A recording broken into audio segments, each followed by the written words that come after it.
По превисоките сметки за струја кои граѓаните ги добија за изминативе 2 месеци, регулаторната комисија му порача на Евана дека може да остане без лиценца. Граѓаните се жалеле дека броилата не се читале и дека сметките не биле порамнети. Бислимовски им порача сами да си ги прочитаат броилата, новата состојба да ја пријават во Евана преку Вибер електронска апликација, телефон или електронска пошта, но и да не плаќаат за нешто што не го потрошиле. На оние пак кои не можат да ги прочитаат броилата, им сугерираше да платат онолку колку што тие сметаат дека треба да изнесува сумата.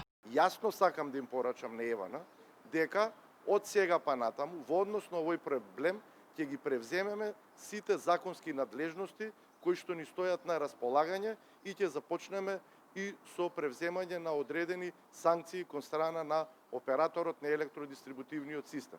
Секој потрошувач ќе плаќа онолку колку што потрошил. Како што ги повикавме потрошувачите да ги плаќаат своите сметки за електрична енергија, така сега не го повикувам, туку му наредувам на Евана да ги прифаќа отчитаните податоци од страна на потрошувачите и веднаш да пристапи кон корекција на сметките за електрична енергија.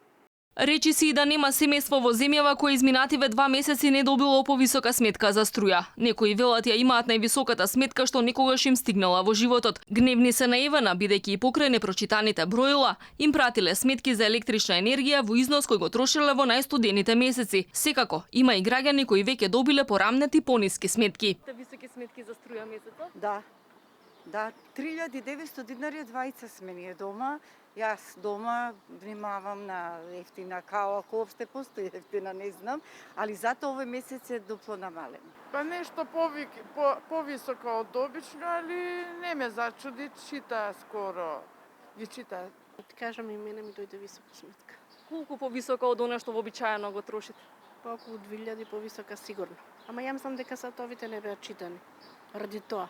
Од Евана велат дека од 15 април броилата се отчитуваат и корисниците добивале порамнети и коригирани сметки и дека досега ги следеле препораките, дека не е препорачливо во време на епидемија да читаат 200.000 броила. Затоа биле изготвени проценети фактури. Сите корисници кои доставија состојби за корекција добија коригирани сметки. Ова значи дека на корисниците во сметките им е регистрирана реалната потрошувачка. Се разбира, секој кој ќе забележи разлика во состојбите на броилото и на сметките, во секој момент може да побара корекција на сметка. Во никој случај корисниците нема да бидат оштетени или пак да ја авансираат Евана.